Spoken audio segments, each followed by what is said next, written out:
the Chancellor feels like she wants to be in control of the UK economy, right? It's a bit like she's driving the car, but in one of those cars that you learn to drive in, where at any point the instructor can just slam his foot on the brake because he's got the dual pedals. And so she thinks she's steering it.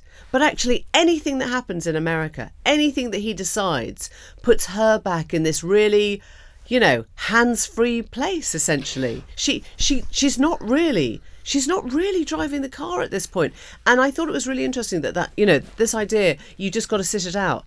It doesn't feel very energising, right? Look, it doesn't feel very autonomous to be there. There was a book that came out last year about whether Britain had become a vassal state to the United States. The United States controlled everything. Now, this wasn't about the political control. This was about how American private equity companies had bought up so much of British business that they controlled now huge sections of the UK economy, and they had massive financial interests in Britain, which they could disinvest from or reinvest, but we were at the mercy of America.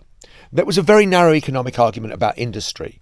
The argument which you posed, the question you raised in the introduction, is the right question.